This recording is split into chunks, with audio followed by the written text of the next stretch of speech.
Again, right, different weekend and a little different video from normal. We haven't got any spanners in our hands this time. Peter's at home apparently doing his TR6, a few other things gone wrong with it.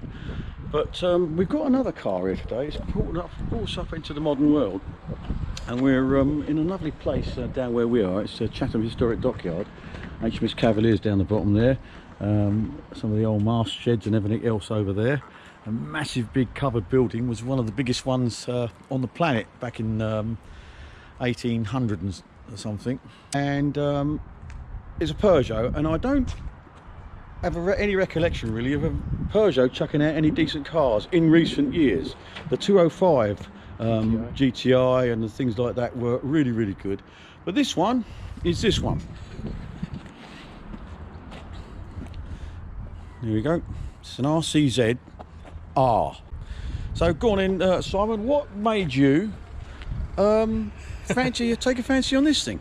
Well, first of all, when it first came out in 2010, I fell in love with it. Just loved the shape and all that.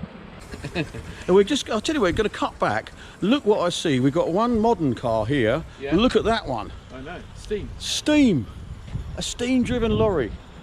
That won't ever catch on, will it? That won't catch on. Anyway, sorry, carry on. Looking thing. Yeah, it certainly is. It's a beautiful machine. So tell us about the engines and stuff, because I don't know really too much about... So they came in petrol and diesel. The diesel was the HDI engines, which are unbustable. They're really good. And you can map them to give you a little bit more torque. So they can feel quite fast. Petrols, you had the 156 petrol, the 200, and then this is the 270 brake. 270 brake horsepower. What engine? What size engine? It's a 1.6. Blimey, that must be crikey. You don't see many of them. That must be a bit of a world record holder, I'd have thought. This is the most powerful 1.6 production engine in the world. Oh, really? Yeah, and probably will always be, because you're not going to spend any more money on. No, they won't, will they? It's got a forged engine. It's a little bit lower than a normal RCZ and a little bit wider. Yeah, same body shape though, isn't it? Same body shape. Yeah, okay. It has the fixed spoiler on the back, whereas all the other RCZs have a spoiler that comes out. Tell us a bit about manufacturing and production figures and stuff. Do you know or not? You think it's a French car, but in actual fact it's made by Magna in Austria.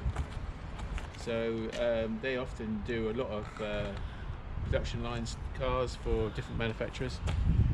So it was manufactured between 2010 and 2016, I think. Oh, crikey, yeah. So it's a short production run really, and of these RCZRs in the UK, I think it's about 258 on the road. Did they make them throughout the rest of Europe? They must have done. Yeah. How about United States and other parts of the world? I don't think they did in the States, but they're in Australia and Thailand. Oh, okay, yeah. So all Europe and everything. I reckon these are going to be a modern day classic, aren't they? South America as well. Yeah, I think they're going to be a classic. They've got to be. Front wheel drive, obviously. Yeah, front wheel drive. Get any torque steer on that? Is it any twisty? The RCZR's got a Torsen diff, so that's to stop all that torque steering. Oh, okay. Yeah, but the going to have a look inside here now, then. Yeah, so on the other models, you don't have these bucket seats. Oh, they look really good, don't they, for sports seats or what? They do have electric seats and heated as well. And so you get two different trim levels. You get the Sport and the GT. The GT comes like with the leather on the and on the doors and then on the seats, whereas the Sport doesn't tend to have that. Tell you what, as well, my friend Nigel's got one of these. You help him. He's got diesel. He's got diesel, hasn't he? Yeah. But I've driven that a few times. I've driven this one as well once, but I think you can be careful you don't bang your head on here. I've found that. Yeah. Perhaps I've got a big head. I don't know. That's quite low, isn't it? And as for the back, well... bearing in mind I'm not 6'4" 3/4, no, just 5'7" 7/8". The back is for kids only, or Douglas Bader. Douglas Bader. You might sit in there, might you? Yeah. Take your legs off. I've never seen underneath here before, but I reckon you've got to be a plumber or a nuclear scientist to look underneath here, ain't you? There is no carburetors or anything like that, is there? There we go. Yeah, there's not a lot of room, is there? No. But then that's all new cars, isn't it? But you can tell because it's got Peugeot Sport on here. So that's telling you that that's the 270 brake horsepower engine. So.